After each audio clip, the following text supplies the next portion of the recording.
What's up everybody, Rivera94 bringing another action figure review, and this time we're taking a look at the much anticipated, at least for me, the Captain America Civil War War Machine Mark III action figure by Bandai Tamashii Nations. This is the SH Figuarts, of course, web exclusive, so he's a little bit pricey. You can see there's no window packaging because this is what they do for Star Wars and Marvel Figuarts, is they cover up the figure completely, so you cannot see it until you open it. So here's the back. Got him posed up with Iron Man right there. We got him with the baton here. So the last time we saw this figure was in Hasbro form from the Target exclusive 2-pack. And that was a great War Machine figure, I gotta tell you.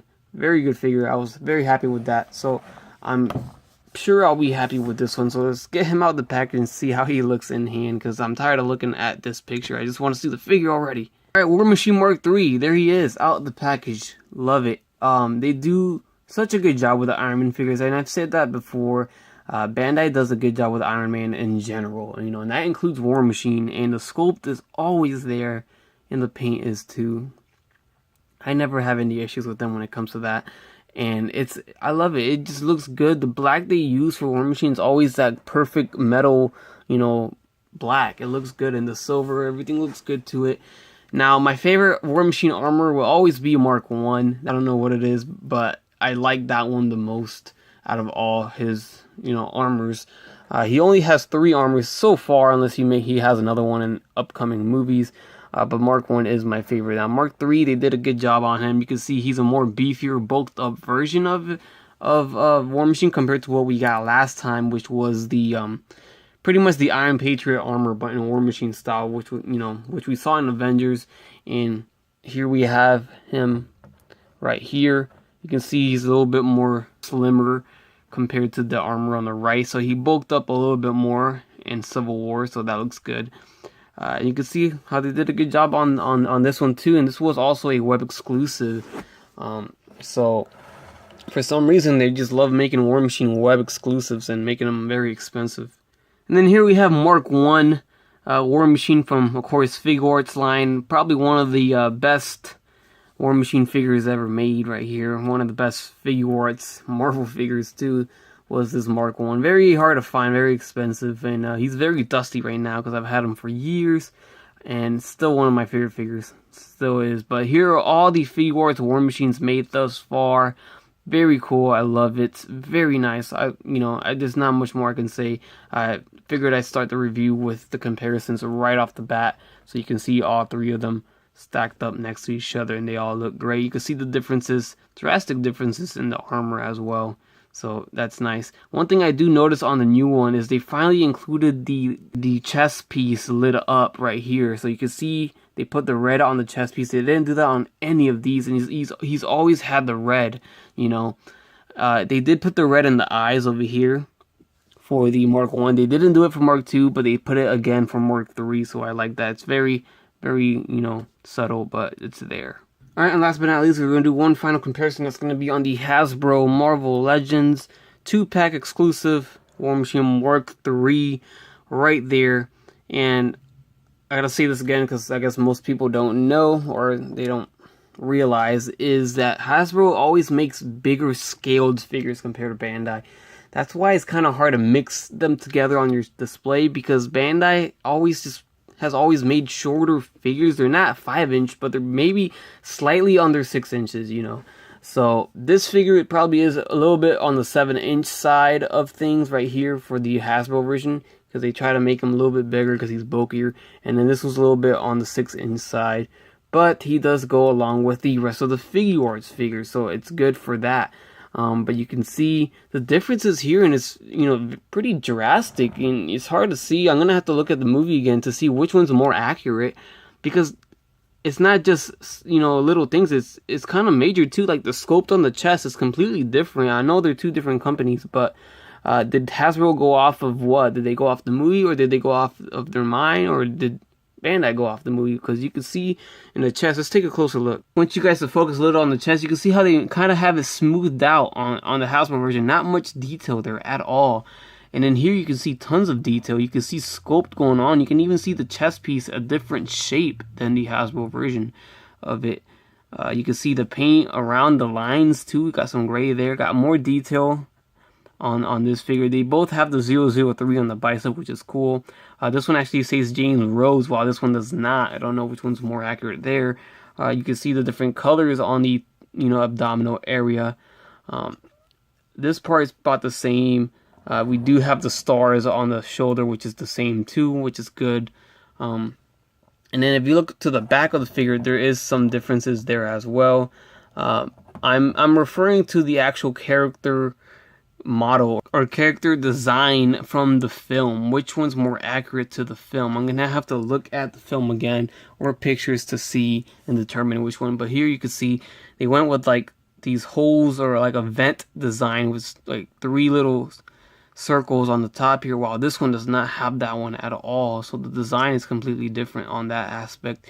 We do have some gray silver right here, while this one does not, and that has a lot more sculpt to it, some more detail to it than the Hasbro version. So was Hasbro being lazy, or were they just improvising and making their own things, or were they completely accurate? I'm gonna have to check that out, but that's just something I noticed. All right, let's take a look at the articulation of the figure. We got the head going left and right. Good range there. Up a lot, which is always good. Down a lot. Very nice. The neck is articulated as well, so that goes everywhere. Nice.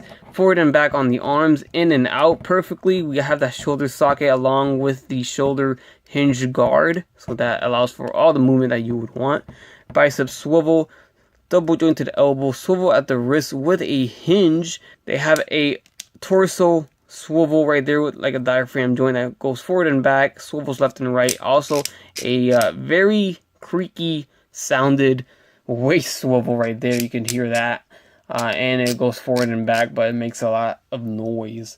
It's just a tight joint, I guess. We do have these hinged flaps on the waist here, which move slightly. They're not meant to be like super articulated, but they're meant for you to allow, it's meant to allow more movement to the legs. So you can see there, the legs go forward and back as long as you drop it down, SH Figuarts style. So forward and back, in and out as well. I think you're gonna get a lot more movement when you drop it down, so that's good. Thigh swivel, double jointed knees, that look good. Ankles go forward and back. Ankle pivot, swivel at the ankles, and there is the toe hinge that is very super tight, but there it is right there. It is die cast feet, so they're a little bit on the heavy side, which is good, and you can feel the coldness to it too. Something that's very cool is his Gatling gun on his shoulder. The way they designed it is very nice. You see how it's tucked in to his back, so it's on the non-firing position, of course. So what you do is you pull it out, and you can see how it comes out very nicely, and it comes out just like that. So it's like almost like it's hidden. I just like that. You can just tuck it right in, and it looks a lot more realistic, a lot more natural, more accurate to the movie, in my opinion. You can see it go left and right. It swivels, and it goes up like this. You can put it to this side. So that's nice as well. And the sculpt on this and the design on this gun is a lot different compared to the one Hasbro did on their figure. So that goes right back to what I was talking about on which one is more accurate to the film. So got some researching to do, but I have a little hunch that I think Figuarts is a little bit more accurate, but I could be wrong. So put it right back, just tuck it right back in, and that goes in perfectly nicely. That just looks so good, so I like that a lot. Alright, and that isn't all. In this video, I didn't really show the accessories till the end, so here we are. Here is the baton. So they did the baton from Civil War. You guys remember that, and look how nicely painted that is and sculpted. They did that. It's so good. I like that. So very nice. It's a lot bigger compared to the Hasbro version of the baton. I mean, it's a lot bigger.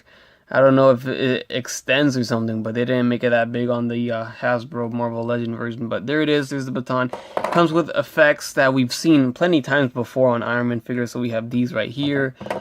We have these down. So these blast out the hands. Of course, this was from the feet. This is for his Gatling gun, which we're all used to. We've seen this before. And then we have the shoulder blast effects for the hands. We have these hands, so they're opened. We have closed hands. Looks like he can grip the baton with these right here. Straight out open hands, so it's more of a flying posed hand or a saluting hand. Then we have, of course, the blast blasting hands or the pegs there, so you can just put the Blastifix onto the peg. So that wraps up my review on the SH Figuarts Bandai Tamashii Nations Mark III War Machine from the Civil War movie, and I'd say he's worth the pickup if you're if you're collecting this line. Unfortunately, it is pricey because it's a web exclusive, but it really is worth the pickup, and he is indeed a lot better than the Hasbro Marvel Legend version right here. Not to say that this figure is bad, because this is one of their better figures. They did a good job on this War Machine. Hasbro did a good job, and it's worth picking up as well. But if I had to choose one, I'm definitely going to go with the Figuarts version. Not only because it looks better, it's painted better, it's detailed, sculpted better, but of course it's got accessories and it's got more options. So all that is better. The fun factor is better, but most importantly, the articulation is better. Now, this is it right here, and he has all those options for you, and Figuarts always does that. So I'd say this one's a lot better, and I do recommend picking this one up. So with that said, this is a great figure. Yet another great War Machine figure added to the collection. So very nice. Go pick it up. Hope you guys enjoyed the review. Please leave a like, comment, subscribe if you guys like, and don't forget to have a great day. Bye. That's crispy.